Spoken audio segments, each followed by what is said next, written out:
à tous, c'est Justine et aujourd'hui je voulais vous faire la chronique de Rogues édité par George R.R. Martin et Gardner Dozois. Alors ce livre sort en France le 31 octobre 2018 sous le titre Vaurien. C'est une anthologie multigenre, donc c'est-à-dire qu'il n'y a pas que de la fantasy, ce à quoi on peut s'attendre étant donné les auteurs. Mais non, il n'y a pas que de la fantasy, il y a aussi de la SF, il y a aussi du thriller, il y a vraiment... Enfin, c'est vraiment multigenre. On peut pas classer ce livre en fait. Alors j'ai trouvé ça génial. J'ai découvert plein d'auteurs. Et en gros, j'ai aimé toutes les nouvelles. Bon, il y en a bien sûr certaines que j'ai beaucoup plus aimées que d'autres, et d'autres que j'ai trouvées bof, mais j'ai eu l'impression qu'elles ont été embellies en fait par les nouvelles qui les entouraient.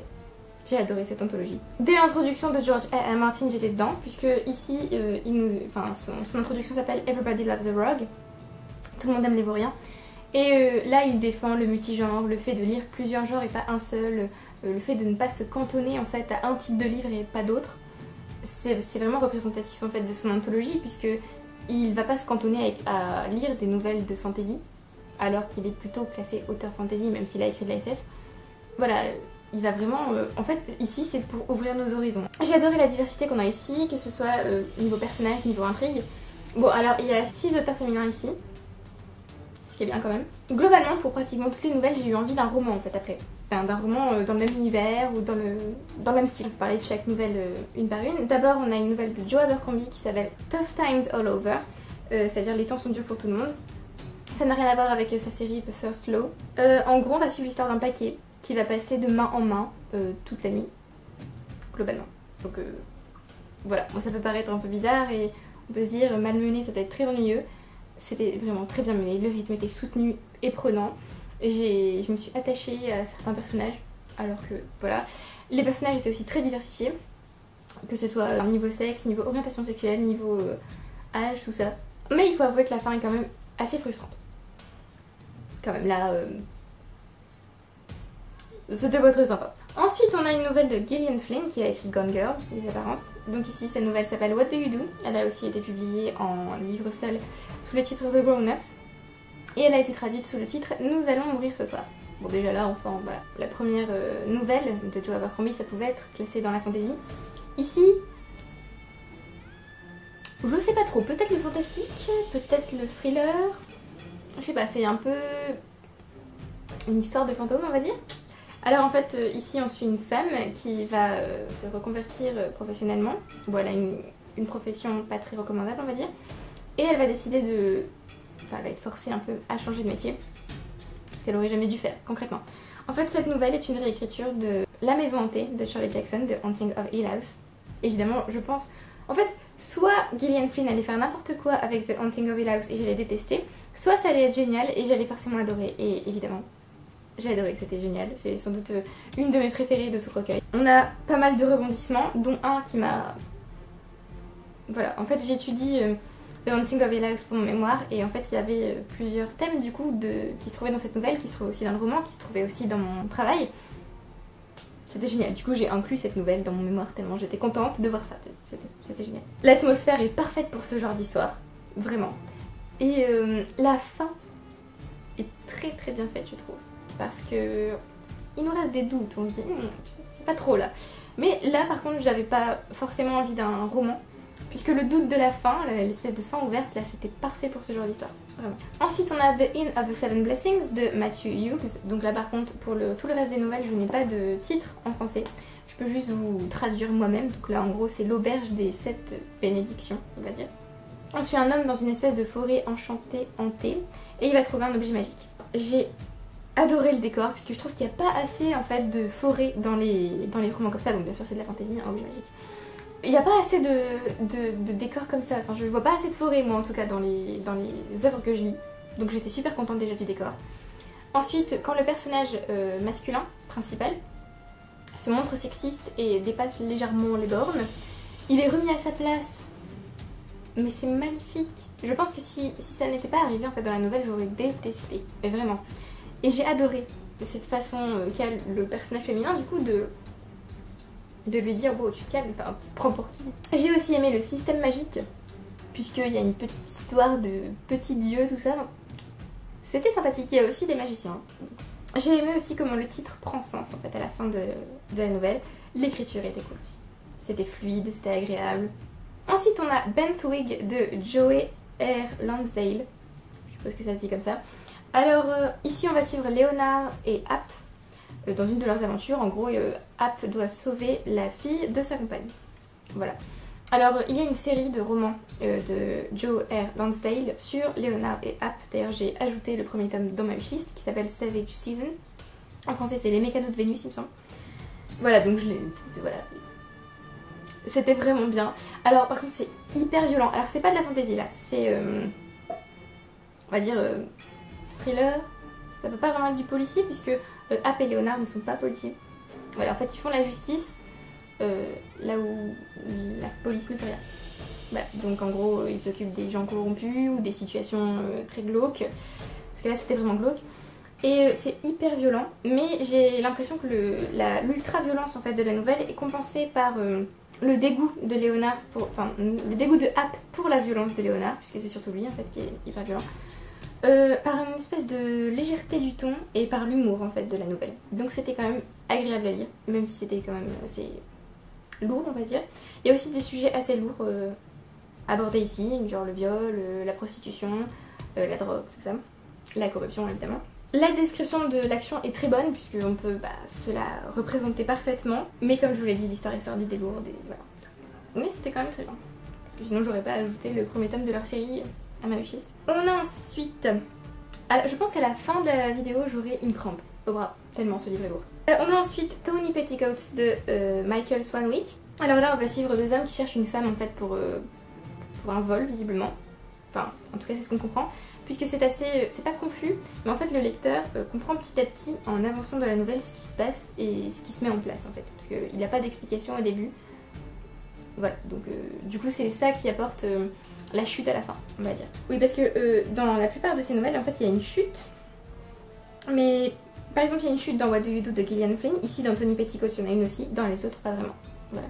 Donc ici c'est vraiment, si on ne sait pas tout dès le début, c'est pour préparer la chute à la fin de la nouvelle. J'ai aimé qu'une femme soit au centre de l'action, ce qui est globalement le cas dans pratiquement toutes les nouvelles, ce qui est quand même agréable je trouve. L'univers est très original et intéressant, puisqu'on a des zombies, des pygmées, enfin au début j'ai eu un peu de mal à comprendre, et il y a aussi un des personnages qui a une tête de chien. Alors là j'étais... Quoi? C'était un peu étrange. Je me suis vachement du coup attachée aux personnages qui sont quand même vachement rusés et intelligents, tout ça, enfin, c'était vraiment vraiment sympa. Et donc comme je vous dis, la chute à la fin. Ensuite on a Provenance, je suppose, de David W. Ball. Alors là on va suivre l'histoire d'une œuvre d'art, de sa naissance à sa dernière acquisition.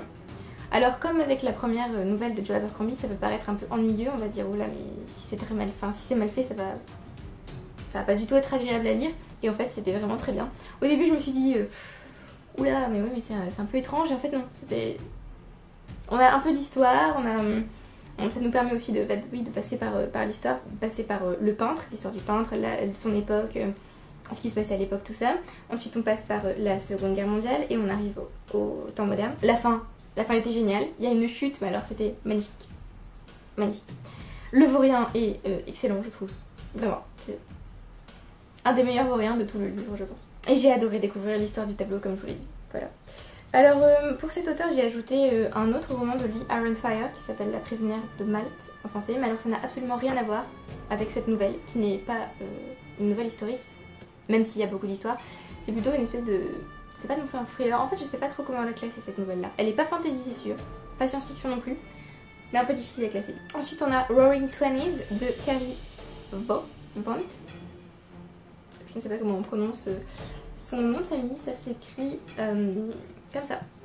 Voilà. Donc si vous savez, dites-moi. C'est de la fantasy, de l'urban fantasy même. On suit deux femmes qui entrent dans un bar, caché par magie du coup. J'ai adoré suivre ces deux personnages féminins, qui s'appellent Pauline et Madame M. J'ai adoré leur relation, voir comment, enfin deviner plutôt, comment elles se considèrent l'une l'autre, comment elles se protègent, comment elles travaillent ensemble. J'ai trouvé ça vraiment beau.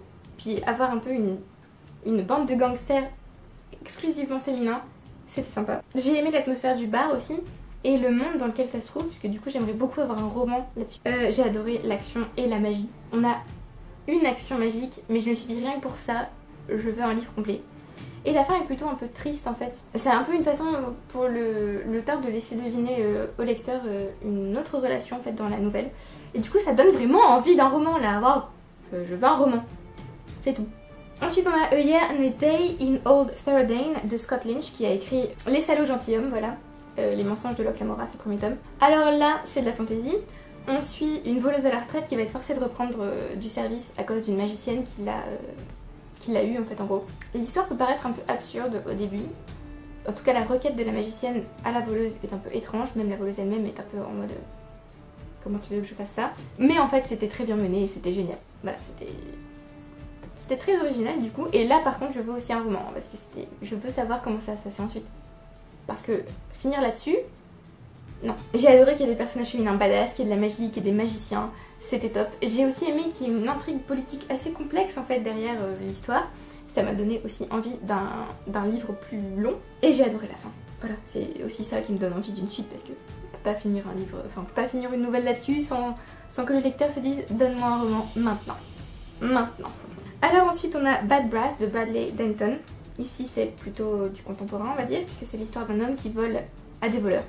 Voilà. Je veux pas trop vous en dire parce que j'ai pas envie que. Enfin j'ai envie de vous laisser toutes les surprises en fait que renferme cette anthologie. Mais en gros j'ai été emportée par l'histoire et j'ai adoré un des personnages dont l'intelligence. Top. Encore une fois un personnage féminin. Et j'aime l'atmosphère, j'ai aimé l'histoire, l'humour aussi, les rebondissements, le décor. Et j'ai aussi aimé qu'il y ait des réflexions sur le racisme, sur la morale, tout ça. Ensuite il y avait Heavy Metal de Cherie Priest. Alors c'est une des nouvelles que j'ai le moins aimée parce qu'il y a un côté religieux qui m'a pas du tout séduite. Donc là on suit un homme étrange qui est venu résoudre un mystère tout aussi étrange. Alors là c'était, enfin oui c'était juste, c'était pas seulement étrange, c'était bizarre et donc un mauvais bizarre en fait. J'ai pas trop apprécié. J'ai quand même été intriguée par la fin, mais je suis pas sûre de lire le roman si jamais un jour ça sort en roman. Voilà. J'ai quand même ajouté un autre livre de l'auteur à ma wishlist, Maplecroft, qui s'inspire de l'histoire de Lizzie Borden qui a assassiné sa famille à coups de hache. Voilà. Ensuite on a The Meaning of Love de Daniel Abraham, qui est un des auteurs qui écrit sous le nom de James S.A. Corey, donc The Expanse, la série The Expanse. C'est de la fantasy. On suit un jeune homme qui tente d'aider et de sauver son ami en fait, et j'ai aimé l'espèce d'ambiance un peu gothique qu'il a tout le long de la nouvelle. Donc déjà à cause de la ville dans laquelle il se trouve, puisque la ville est assez horrible on va dire. Et oui je lui trouve quand même un côté gothique. Et il y a aussi un événement qui se passe, je peux pas vous en parler parce que enfin... En fait j'aurais l'impression de vous spoiler si je vous donnais ma définition de cette nouvelle. Mais bon je vais quand même le faire. Pour moi c'est un mélange de Frankenstein et de Roméo et Juliette, mais pas du tout romantique. Voilà. Donc l'événement... super gothique, là ça a un lien avec Frankenstein, c'était vraiment très bien fait. Du coup c'était assez sombre et l'ambiance était assez oppressante. En plus le personnage principal m'a fait un peu mal au cœur en fait, parce que le titre de la nouvelle prend son sens à un moment donné et on a un peu pitié de lui, enfin pas pitié mais ouais, enfin il fait mal au cœur quoi, c'est un peu triste pour lui. J'ai aimé aussi qu'il y a un retournement de clichés dans cette nouvelle, puisque le prince est le personnage principal a ça et l'auteur se moque complètement de lui et je comprends tout à fait parce que moi aussi je me moquais de lui. On a ensuite A Better Way to Die de Paul Cornell qui a écrit Witches of Litchfield. Alors là c'est aussi de la fantasy et là par contre je veux un roman, c'est sûr, c'est trop génial, je veux un roman. Alors on suit un homme qui est envoyé à Cliveden pour apparemment mourir. Donc lui il pense en tout cas qu'il va être exécuté. Mais en fait c'est pas tout à fait le cas. Alors ici c'est assez compliqué de comprendre la magie de l'univers. Et ça, du coup le lecteur est assez confus, mais en même temps le personnage semble lui aussi confus. Il y a aussi un énorme flashback qui permet d'expliquer en fait la magie du monde. Et du coup on est là, on fait quoi? Aussi le flashback est assez long, du coup on peut se dire mais quand est-ce que l'histoire commence vraiment? Et vraiment faut considérer le flashback comme une très grosse partie de l'histoire. Donc faut déjà être dedans quand le flashback arrive. Mais c'est très original et une fois qu'on a compris, bah voilà c'est top. J'ai adoré le rebondissement. Et j'ai trouvé le monde fascinant, du coup je veux vraiment un roman sur cet univers, ça a l'air génial. Et j'ai aussi aimé l'écriture qui est la seule, il me semble, à être quasiment poétique à des moments. Ensuite on a Ilsin in Tyre de Steven Saylor. Donc là c'est une nouvelle issue de la série Les Mystères de Rome. Donc on suit le héros de cette série, Gordianus, et son mentor Antipater à Tyr. J'avais déjà très envie de lire la série, mais alors cette nouvelle m'a encore plus donné envie puisque j'ai adoré le décor, l'époque de l'Empire romain, j'ai trouvé ça... Voilà, j'adore en fait l'histoire antique, donc l'Empire romain, voilà, c'est... Évidemment, d'ailleurs j'aimerais lire beaucoup plus de romans situé dans cette époque et dans ce décor. Antipater, à un moment donné, dans un petit cours d'histoire à Gordianus, j'ai beaucoup apprécié. C'était heureusement que c'était pas un très long cours d'histoire, genre toute la nouvelle. Non, c'était plutôt un petit cours d'histoire sympathique, histoire de placer un peu la ville, tout ça. Donc c'était cool. J'ai aimé les personnages. Antipater est pas du tout modeste, ce qui m'a fait un peu rire. Et ici, il retourne un peu en enfance, ce qui était sympa. Gordianus, quant à lui, est assez arrogant, ce qui va lui jouer des mauvais tours. Mais il est quand même attachant, donc tout va bien. L'histoire était drôle en fait. Enfin, toutes les histoires sont pas drôles. Il y a toujours un peu d'humour en fait dans les histoires, ce qui est bien, en fait, ce qui est sympa. Parce que bon, elle restait tout le temps solennelle, voilà. Et là, il y a vraiment de l'humour et l'écriture est plaisante, du coup voilà. J'ai hâte de lire la série. Ensuite, on a A Cargo of Ivories de Garth Nix, donc l'auteur de Sadriel, la série Aborsen, je crois que ça s'appelle. C'est encore de la fantasy. Howard et Fitz qui cherchent un coffre en fait de figurines en ivoire. Et en fait, à l'intérieur se trouvent 14 petits dieux. Je vous dirai pas ce qu'ils doivent en faire, mais en gros, ouais. Alors j'ai adoré le monde, donc du coup je veux en lire plus. J'ai vu qu'il y avait un autre livre dans lequel se trouvaient ces personnages, sauf qu'il est assez cher. Coûte un peu deg. Mais j'aimerais vraiment un roman avec ces personnages, ça a l'air top. J'ai aimé qu'il y ait de la magie, des magiciens, des créatures fantastiques, alors ça. À partir du moment où il y a des créatures fantastiques, j'aime. Voilà, en plus c'était vachement original. Les petits dieux, les robots, parce qu'il y a un robot. L'écriture était vraiment bonne. J'ai aimé aussi la description de l'action, parce qu'il y avait un rythme, c'était prenant. Et du coup j'ai très envie de lire Sabriel par la suite. Il y avait ensuite Diamonds from Tequila de Walter John Williams. Donc là c'est plutôt du contemporain, peut-être même du thriller si on veut. Ensuite ici un acteur qui veut devenir célèbre, mais apparemment c'est pas bien parti du tout. Alors le personnage principal est très peu appréciable, mais vraiment. Il est rusé et intelligent certes, mais il est très hypocrite et assez opportuniste. Du coup, voilà, un peu compliqué de l'apprécier. On va dire que c'est un anti-héros. Il a aucun sens moral. Hein. En fait, il pense vraiment qu'à sa carrière. Le reste, les gens sont soit des obstacles, soit des pions, soit... Enfin, voilà, donc bof. Il y a une très bonne démystification ici de l'industrie cinématographique et des industries commerciales. C'était top, vraiment. Il y a aussi un meurtre ici, donc c'est un peu un mystère, tout ça. L'histoire était bien. Je pense que c'était la plus longue des nouvelles. Presque la plus longue des nouvelles. C'était vraiment intéressant, j'étais vraiment dedans, c'était prenant. Ensuite on a The Caravan to Nowhere de Phyllis Eisenstein, qui est aussi une fantasy. Là on suit Alaric le ménestrel dans son voyage dans le désert avec une caravane de chameaux. Alors d'habitude je déteste les nouvelles qui se passent, bon les nouvelles, le roman d'ailleurs, qui se passent dans le désert. Je sais pas pourquoi, c'est vraiment un endroit qui m'attire pas du tout, j'aime pas. Même si c'est des paysans, j'aime pas trop ça. Et là j'ai adoré l'atmosphère, j'ai adoré l'ambiance. C'était vraiment génial et j'ai surtout adoré le personnage d'Alaric qui fait de la nouvelle une de mes préférées. J'ai pratiquement tout aimé chez lui, sa magie, sa personnalité, son désir de voyager, son honnêteté aussi quelque part, parce que même si c'est un vaurien entre guillemets, il est quand même...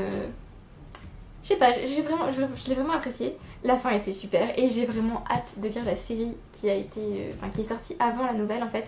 Le premier tome s'appelle Born to Exile et je crois que la série n'a pas été traduite en français. Voilà, donc peut-être, hein, si les gens adorent cette anthologie et particulièrement l'histoire de Phyllis Eisenstein, peut-être que la série sortira en français. Ensuite on a The Curious Affair of the Dead Wives de Lisa Tuttle. Alors là on suit Mr. Jefferson et Miss Lane qui en fait sont détectives à l'époque victorienne et qui vont enquêter sur la disparition mystérieuse d'une jeune fille. Alors j'ai adoré le mystère, j'ai adoré l'atmosphère, j'ai adoré l'époque puisque c'est l'époque victorienne comme... J'ai adoré les personnages, la relation aussi entre les personnages, mais surtout, cette nouvelle est féministe. Voilà, donc je pense que je n'ai pas grand chose à dire de plus. À partir du moment où c'est féministe, j'adore. Non, c'est pas vrai. Non, là c'était vraiment... Enfin, j'ai adoré en fait le côté féministe de cette histoire. C'était top. J'ai adoré Lane et sa façon de voir, même si elle a des préjugés. Elle s'en rend quand même compte, donc voilà. Et j'ai aimé l'aspect surnaturel. Et je veux plus. Du coup, j'étais trop heureuse de voir que Lisa Tuttle a sorti une série avec ces deux personnages. Le premier tome s'appelle The Curious Case of a Somnambulist and the Psychic Thief. Autant vous dire que je lirai ce livre. Après on a How the Marquis Got His Coat Back de Neil Gaiman. Donc je n'ai pas relu cette nouvelle parce qu'en fait j'ai lu Neverwhere ce mois-ci, en mai. Et en fait c'est une nouvelle qui apparaissait à la fin de mon édition de Neverwhere en fait. Et j'ai pas tellement aimé ce roman de Neil Gaiman, du coup j'ai pas envie de relire la nouvelle m'a pas tellement intéressée puisque c'était sur un personnage que j'aimais pas beaucoup. Puisqu'ici en fait on suit le marquis de Carabas qui a perdu son manteau et donc il va le chercher. Voilà, comme ça définit sa personnalité, du coup il lui faut ce manteau. Voilà, ouais. Comme j'aime pas trop le marquis, j'ai pas trop aimé la nouvelle, donc voilà. Ensuite on a Now Showing de Connie Willis. Alors ici, je saurais pas, enfin je pense pas que ce soit de la science-fiction, je pense que c'est juste un peu contemporain. Donc on suit ici une jeune fille qui va au cinéma avec ses amis et ça va pas du tout se passer comme prévu. J'ai adoré l'histoire, tellement que le jour même je suis allée au cinéma parce que ça m'a donné envie d'aller au ciné en fait. Voilà, d'ailleurs j'ai vu Deadpool 2, il était cool. Donc voilà. J'ai adoré les références cinématographiques et aussi j'ai l'impression que c'est quand même un peu dans le futur puisqu'on a quand même la mention d'Avatar 4 et de Pirates des Caraïbes 9. Voilà, j'ai adoré les personnages, l'histoire, l'écriture, enfin tout était génial. Tout. Et je comprends pourquoi Connie Willis a eu des prix littéraires pour à peu près toutes ses nouvelles et tous ses romans. Donc j'ai vraiment hâte de lire un autre Connie Willis, donc j'ai Blackout dans ma palle. Je pense qu'il va passer à la casserole dans pas longtemps. Voilà, et j'ai ajouté du coup plein de livres de cet auteur dans ma wishlist, évidemment. Alors, l'avant-dernière nouvelle, c'est The Lightning Tree de Patrick Rothfuss. Donc c'est une nouvelle dans ses chroniques du tueur de roi. Là, on va suivre Bast, donc un des personnages de sa série, pendant une journée caractéristique en fait. Donc étant donné que je connaissais pas le personnage de Bast, j'avais pas déjà un lien avec lui en fait, donc voilà, je l'ai découvert en gros. Et je pense que j'aurais peut-être plus apprécié la nouvelle si j'avais déjà lu au moins le premier tome des chroniques du tueur de roi. C'est la nouvelle la plus longue, voilà, donc j'ai eu un peu de mal à commencer. Et j'ai aussi eu un peu de mal à rester concentrée en fait sur la nouvelle. J'ai quand même adoré la magie qu'on sent en fait dans cet univers. Et puis finalement... maintenant, avec un peu de recul, j'ai quand même adoré le personnage de Bast, puisque j'y pense encore en fait à cette nouvelle, à cette magie, à ce monde que j'ai envie de découvrir en fait. Bast est quand même un jeune garçon assez mystérieux, et c'est des choses que d'autres ne savent pas, et il y a une mention de Gvové aussi, et des fées, si j'ai bien compris. Donc voilà, j'ai très envie de découvrir maintenant la série dont la nouvelle est issue. Et enfin, la dernière nouvelle, c'est celle de George R.R. Martin, The Rogue Prince of the King's Brother. Donc là, j'étais arrivée en fait à ce moment-là, j'étais tellement heureuse parce que ça fait tellement longtemps que je n'ai pas lu quelque chose issu de Song of Ice and Fire, j'étais tellement contente. Donc ça fait partie de la série Le Trône de Fer. Bon, bien sûr c'est pour moi la meilleure du recueil, mais je suis pas du tout objective là-dedans puisque à peu près tout ce qu'écrit Martin dans l'univers du Trône de Fer j'adore, voilà. Alors là on va suivre Daeron Targaryen qui est le frère du roi Viserys Ier, l'oncle de Rhaenyra Targaryen. Alors on va pas seulement suivre Daeron, du coup on va aussi suivre Viserys et Rhaenyra. Alors pour ceux qui ont lu The World of Ice and Fire, le Game of Thrones, le Trône de Fer, les origines de la saga, c'est un peu écrit de la même façon puisqu'en fait c'est raconté comme si c'était un membre de la citadelle en fait qui écrivait un compte rendu de l'histoire de Daeron et de sa famille. Donc c'était sympa. Et puis aussi, on connaît déjà ces personnages grâce aux origines de la saga puisqu'ils sont mentionnés dedans dans l'histoire des Targaryens au début du livre. Cette nouvelle raconte le règne de Viserys Ier et ce qui a mené à la danse des dragons. Voilà, donc en fait, quand j'ai fini la nouvelle, j'étais là, bah oui, mais maintenant tu racontes la danse des dragons parce que bon, c'est très bien de donner les événements et tout, mais j'en veux plus. Donc en fait c'est pas seulement l'histoire de The Rogue Prince ou de Daeron, c'est aussi l'histoire des autres personnages. J'ai adoré revenir à Westeros et j'ai tellement hâte maintenant de lire Fire and Blood, le Feu et Sang je crois, puisqu'il sort en même temps en France, qui va sortir en novembre 2018. J'ai tellement hâte puisque c'est sur les Targaryens et je pense que j'en aurai jamais assez en fait de cet univers tellement il est complexe et génial et voilà. Voilà, donc j'étais tellement contente de retourner à King's Landing avec cette atmosphère, ces complots, ces intrigues, tout ça. Donc j'ai hâte de lire à nouveau George R.R. Martin. Voilà, donc c'était une super anthologie et ça m'a permis de ranimer mon amour des nouvelles en fait, puisque en ce moment je lis, ces dernières années on va dire, j'ai quand même lu beaucoup plus de romans que de nouvelles ou de poésie et là ça m'a vraiment donné envie de retourner vers les nouvelles, tout ça, enfin c'était génial, donc je vous recommande tellement, mais tellement ce livre. Quand il va sortir là en France, allez-y, n'hésitez pas, franchement c'était super. Voilà, donc c'est tout pour cette vidéo, j'espère que vous avez apprécié.